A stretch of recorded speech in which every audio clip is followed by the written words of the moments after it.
El hombre sujeto y objeto de la reflexión filosófica.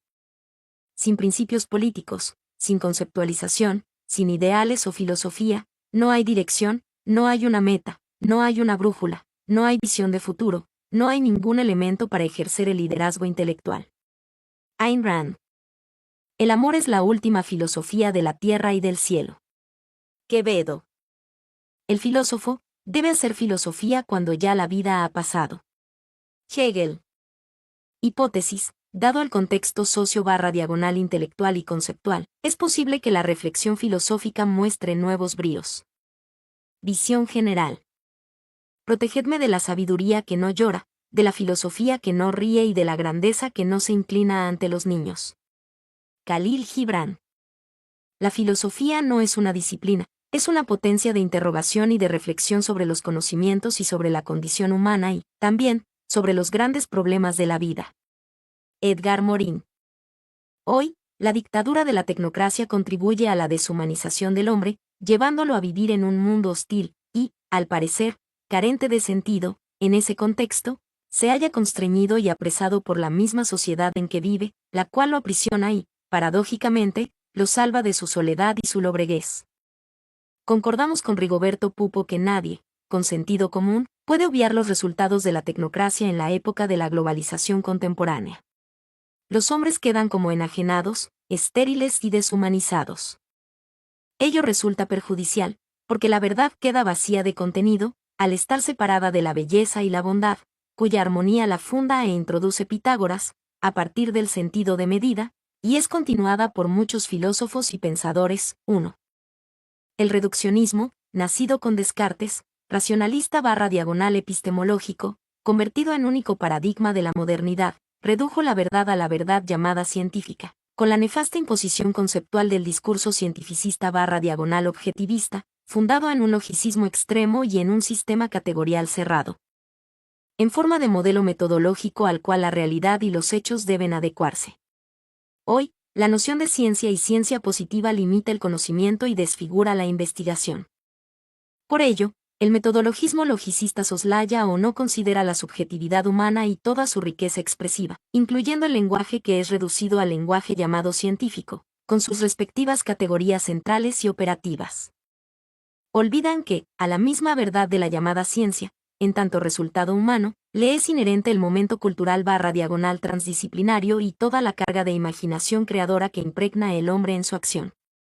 Además, no tiene en cuenta la existencia de la verdad histórica, artística, moral, no considera el carácter histórico/cultural y la necesidad de asumirlo en su real integración.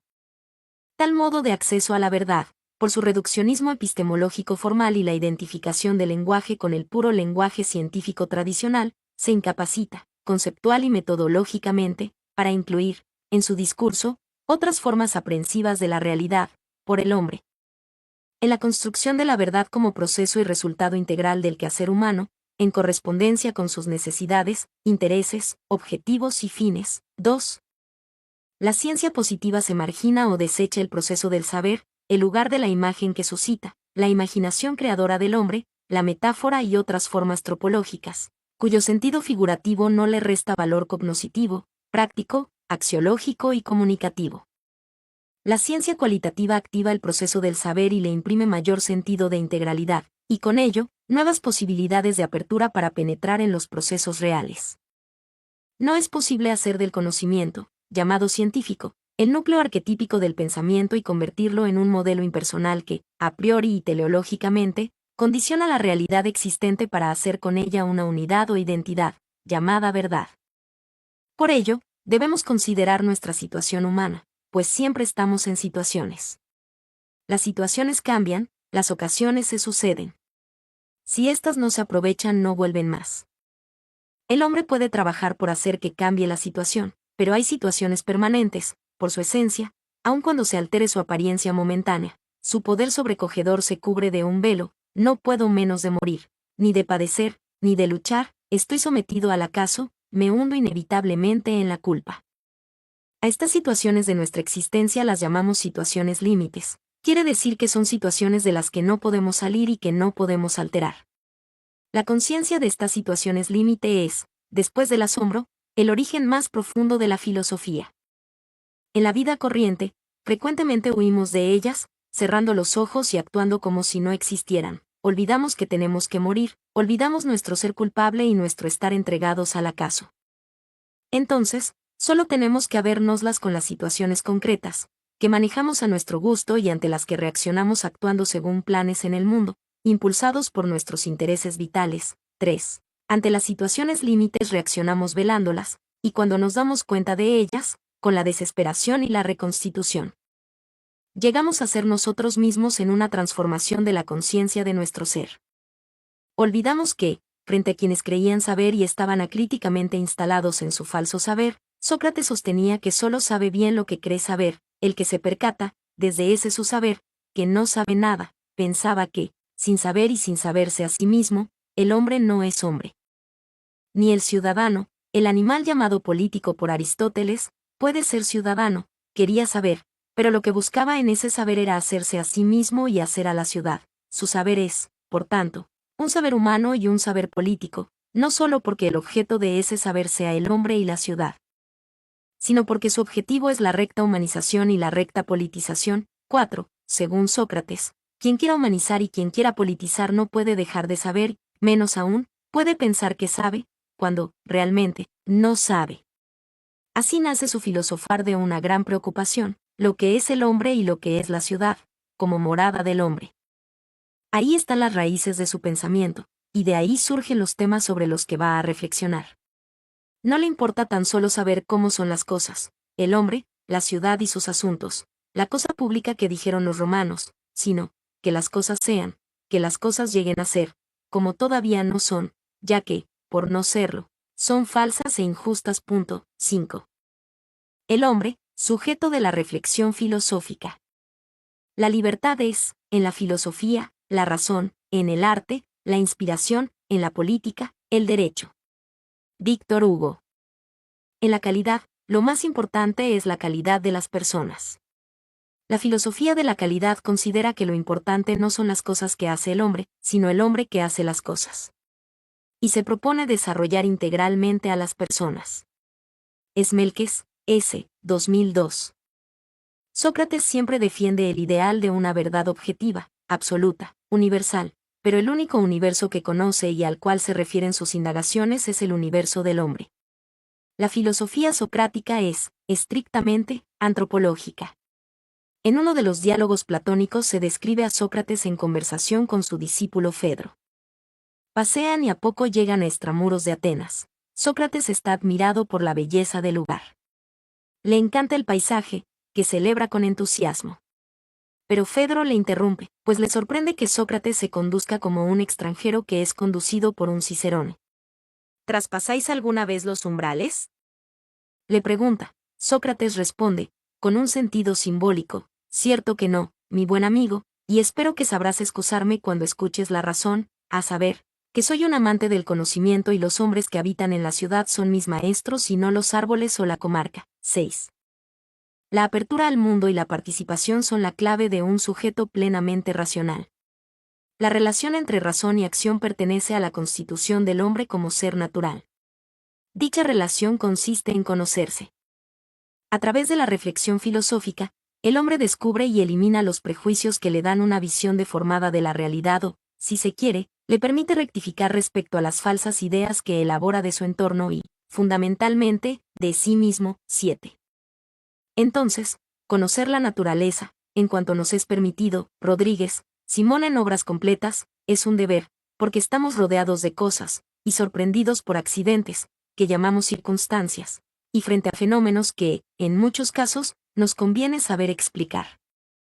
Dependemos de las circunstancias, consecuentemente, es menester acostumbrarnos a obedecerlas. 8.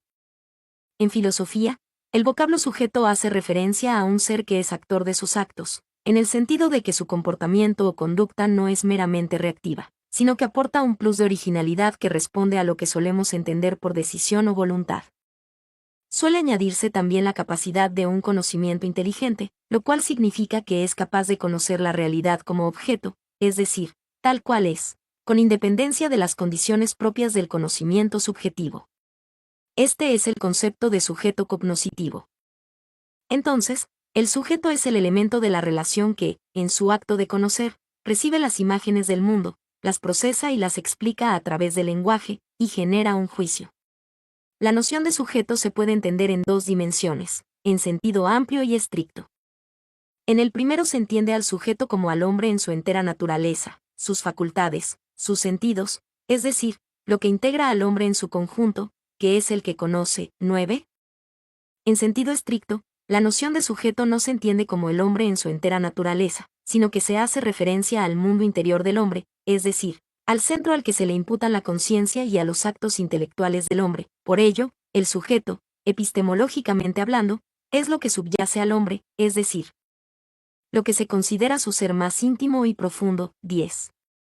Según las diversas opciones del saber, la noción de sujeto es percibida desde la lógica. Un sujeto es aquello sobre lo cual se afirma o se niega algo. A tal sujeto se le denomina concepto/sujeto.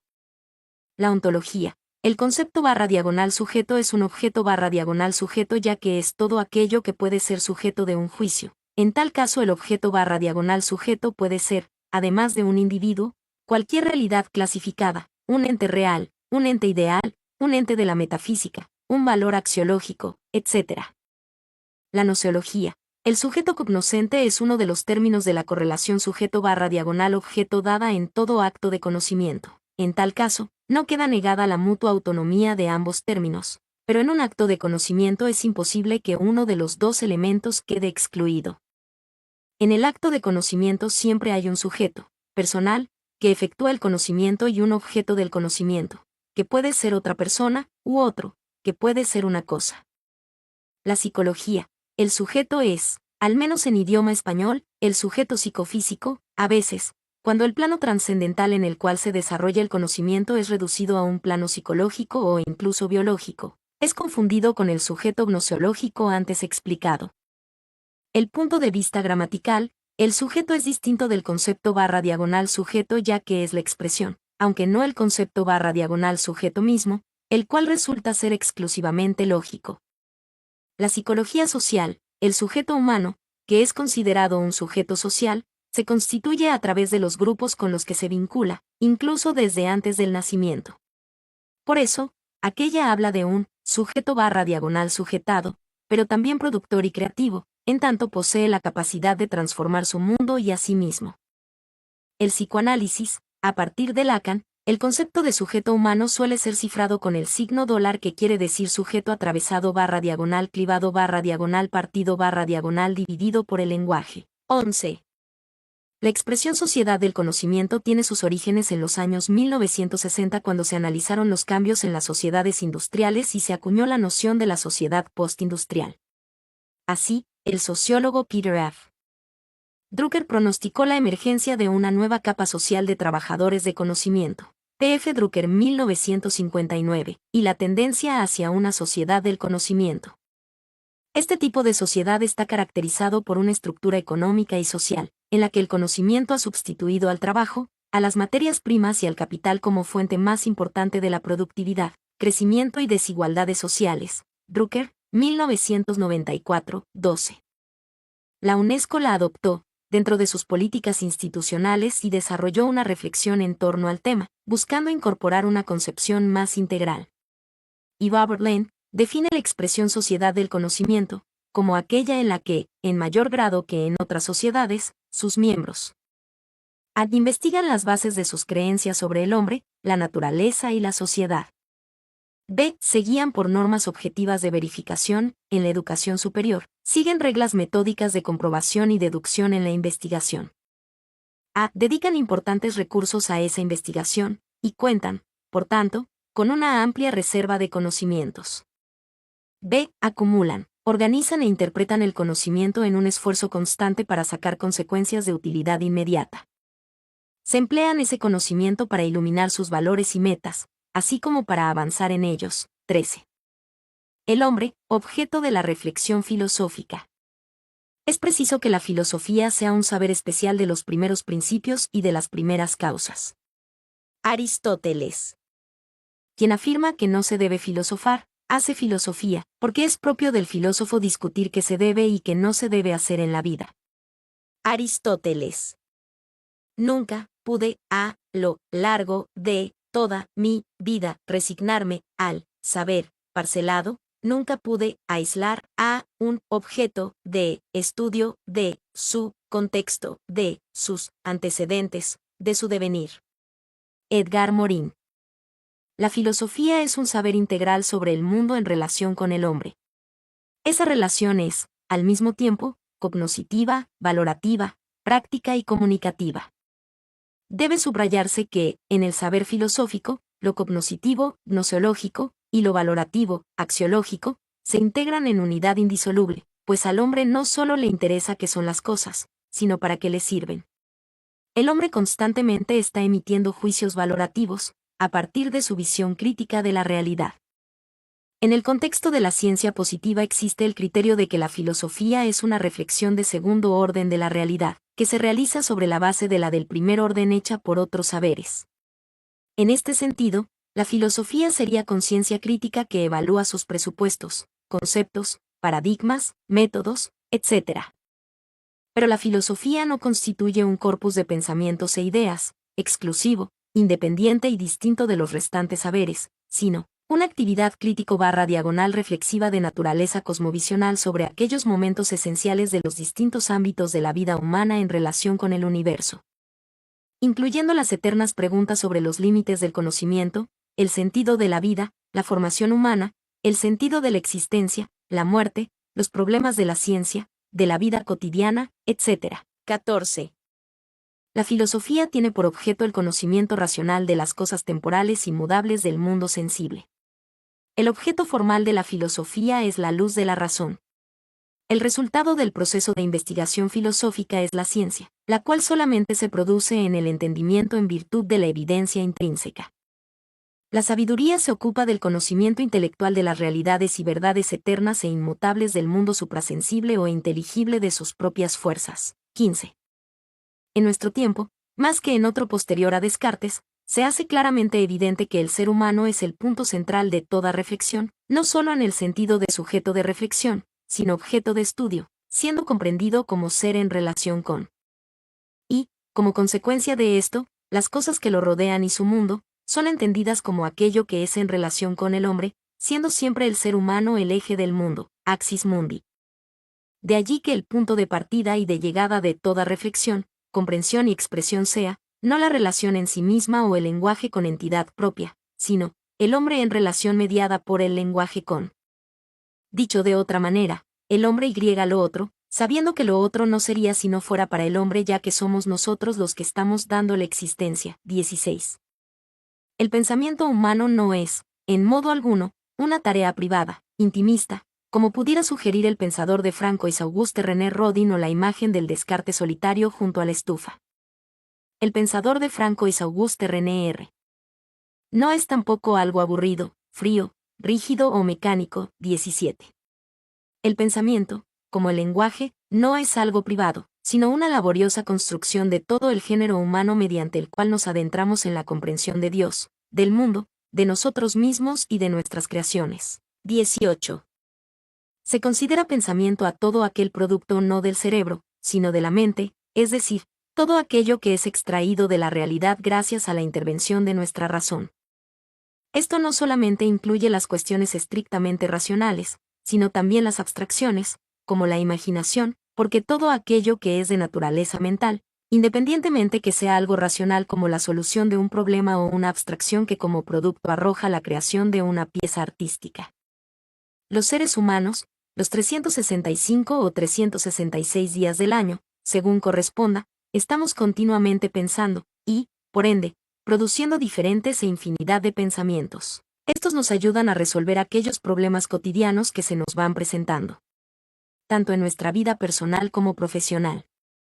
Sin estos, sería imposible el hecho de salir de nuestra casa cuando nos vamos a trabajar, pues, cada acción casi siempre conlleva un pensamiento que decidirá, por ejemplo, si es correcto o no hacer tal o cual cosa para nuestro bienestar futuro. El pensamiento es el conjunto de ideas propias de una persona o colectividad. Es la capacidad de creatividad y de anticipar las consecuencias de la conducta sin realizarla. A través del pensamiento efectuamos una actividad cognitiva donde interactúan los mecanismos de la atención, memoria, el proceso aprendizaje y de comprensión. Implica una actividad global del sistema cognitivo con intervención de los mecanismos referidos. El proceso de pensamiento es un medio de planificar la acción y de superar los obstáculos entre lo que hay y lo que se proyecta. Se podría definir el pensamiento como imágenes, ensoñaciones o esa voz interior que nos acompaña durante el día y en la noche en forma de sueño. Como enfatizaba Eugenio de Ors, el pensamiento es siempre diálogo, pensar es siempre pensar con alguien, no es solo que el pensamiento necesite del diálogo, sino que es, en esencia, el mismo diálogo. 19. El diálogo con los demás, con los que nos precedieron, incluso el diálogo con nosotros mismos, es la fuente del pensamiento por excelencia. Que la tarea de pensar puede ser, algo divertido, cálido, flexible y libre es testimonio unánime de cuántos estamos comprometidos en el aprendizaje y la investigación. Descubrir con gozo el futuro en las inteligencias de los estudiantes nos hace sentirnos más humanos y nos lleva a reconocernos orgullosamente como miembros de una gigantesca epopeya intelectual. 20. Entonces, el objeto, el otro elemento que compone la relación, se puede entender como lo que yace ante esa intimidad del hombre o está puesto ante ella de modo que pueda ser conocido. Asimismo, el objeto goza de dos sentidos, amplio y estricto. En sentido amplio, el objeto de conocimiento en su conjunto es el mundo exterior, dotado de una existencia independiente del pensamiento del hombre. En sentido estricto, el objeto no es la cosa o fenómeno parte del mundo exterior conocido, sino lo que hay de inteligible en esa cosa capaz de ser percibido y captado en el acto de conocimiento. 21. El objeto no es el fenómeno, parte del mundo exterior conocido, sino lo que hay de inteligible en ese fenómeno apto para ser percibido y captado en el acto de conocimiento. Cuando se considera la naturaleza del conocimiento intelectual se complica, ya que él mismo se identifica con un acto de reflexión por el que la información del objeto no procede de señales imputables externas sino de un contenido mental inmaterial cuya entidad radica en el mismo sujeto que piensa. Este procedimiento compuesto del conocimiento intelectual presenta una doble articulación por la que el objeto ha de ser mentalizado en el sujeto para que pueda ser objeto del nuevo acto de conocimiento del mismo sujeto que hace posible la reflexión. Esta doble articulación del conocimiento intelectual establece una nueva forma de relación entre el objeto y el sujeto, ya que el objeto del conocimiento no es otro que él mismo y su capacidad de conocer sensible que le relaciona con la realidad externa. Cuando el objeto del conocimiento es el sujeto que conoce es cuando se conoce a sí mismo, y por ello se establece una íntima relación de convergencia entre sujeto y objeto, de la que del acto de conocimiento intelectual se sigue la percepción intuitiva de la propia existencia. 22. Althusser hace una distinción crítica entre el objeto real y el objeto del conocimiento. Posiblemente Althusser fue el primer marxista que hizo la distinción entre objeto real y objeto del conocimiento. Al menos, no se conoce otros marxistas anteriores que hayan desarrollado el punto. La influencia de Althusser ha perdurado en la izquierda, a veces de manera tácita, y la tesis de la construcción del objeto de conocimiento tiene implicancias para las investigaciones marxistas. 23. Filosofía como reflexión. La verdadera filosofía es reaprender para ver al mundo. Merleau-Ponty. Todo deseo incómodo e inquieto se disuelve en el amor a la verdadera filosofía. Lao Tse. Hoy, por influencia de la ciencia positiva, la filosofía ha sido reducida a un nivel cualquiera de ciencia y solo un duro esfuerzo personal, García Morillón, permitirá, a los seres humanos, romper con las cadenas de un mundo de sombras y apariencias para ascender hacia la captación de lo auténticamente real. 24. Es posible que solo lleguemos a respuestas provisionales, pendientes de posteriores reflexiones que vayan resolviendo los nuevos problemas planteados por las anteriores respuestas. Pues la reflexión filosófica consiste en emprender un camino de análisis y meditación que ayude a dotar, de sentido, a nuestra vida. Hasta los años 70 imperó una filosofía del conocimiento llamado científico. En las últimas décadas se ha comenzado a desarrollar una filosofía de la actividad metódica que, siendo complementaria a la epistemología, comienza a interesarse por la práctica de los estudiosos, y no solo por las denominadas teorías científicas. Aparte de reflexionar sobre métodos y lenguaje científico, teorías y hechos, conceptos y leyes científicas, predicción y explicación, racionalidad y realismo, la filosofía de la ciencia comenzó a ocuparse de otros muchos temas, las relaciones entre la ciencia, la tecnología y la sociedad, la contraposición entre paradigmas divergentes. El progreso científico y su influencia sobre el entorno, las comunidades y las instituciones científicas, la construcción de los hechos y de las representaciones científicas, etc. La filosofía aborda tres grandes problemas centrales. A. El problema del ser, estudiado por la metafísica y la filosofía de la naturaleza. B. El problema del conocer, abordado por la gnoseología o crítica, que estudia el valor del conocimiento, es decir, si es apto para alcanzar la verdad. C. El problema del obrar, analizado por la ética, que estudia el valor de los actos humanos en orden al fin último del hombre. El predicado real, convertido en sustantivo lo real o la realidad, puede aproximarnos al concepto de ser, incluso llegar a identificarse, ya que lo real puede ser entendido como el ser en plenitud, siendo la realidad, la manera primaria de ser. Epistemológicamente nos interrogamos, ¿qué es el conocimiento? ¿Cómo se adquiere el conocimiento? Podemos tener una comprensión de la realidad externa o esta comprensión del mundo se encuentra distorsionada por el sujeto del conocimiento. ¿Qué es el conocimiento?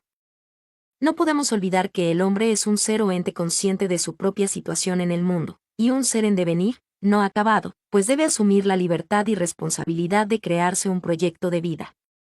Aplicar el llamado método científico al estudio del comportamiento humano es una tarea difícil, por muchos aspectos. La filosofía, en su principio y su fin, es un humanismo, revela lo que es el hombre en toda su realidad. La reflexión permite, al ser humano, meditar sobre circunstancias, hechos de la vida, entre otros, para poder sacar conclusiones precisas sobre las mismas. A partir de la reflexión, las personas forman una realidad sobre aquello que los rodea y los lleva justamente a reflexionar. Según Abraham Maslow y Carl Rogers, humanismo A, el ser humano tiene una tendencia intrínseca hacia el crecimiento personal y la autorrealización. B, el hombre busca, elige y decide en función de su estado de desarrollo personal. A su vez, Ceballos considera que el ser humano posee la capacidad de discernir, A, hacia dónde dirigirse en determinado momento, B, qué le afecta, C, cuáles son sus problemas fundamentales, D, cómo organizar su vida. La sociedad surcó a través de las fases de la producción rural / artesanal e industrial. La tercera fase productiva, o sea la sociedad del conocimiento, se caracteriza por la importancia que tiene el conocimiento, la predominancia de los trabajadores intelectuales y donde el trabajo repetitivo es delegado a las máquinas, robots o computadoras. Entonces, el trabajador tiene más tiempo para sentir, pensar, emocionarse, aprender, ser creativo e innovar. Hoy, la sociedad del conocimiento exige que las empresas vivan y actúen según los principios éticos, orientándose hacia la reflexión sobre la valoración de la actualización del hombre, que tiene la capacidad de dar sentido a su existencia. Pues, la sociedad del conocimiento significa el surgimiento de una nueva industria con una multimedia interactiva, telecomunicaciones, informática, contenidos, entre otros, que nos permiten un mejor y mayor intercambio del conocimiento reflexivo y, a su vez, el desarrollo vertiginoso de la nueva industria a partir de la incorporación de nuevos conocimientos responsables. El conocimiento reflexivo es asumido como el recurso más importante en la economía actual, y su adecuada gestión es la piedra angular de la dirección empresarial. En palabras de Drucker 1994 en La Nueva Economía, el conocimiento no es uno más de los factores de producción. Se ha convertido en el principal factor de producción. 25. Concluimos ratificando que el contexto sociointelectual / conceptual y la sociedad del conocimiento están posibilitando una reflexión filosófica dinámica a través de la vivencia de una ética exigida en diferentes instituciones. Autor: Ramón R. Abarca Fernández. Mi nombre es Demim. Soy tu asistente personal. Mi sitio en internet es demim.es.tl.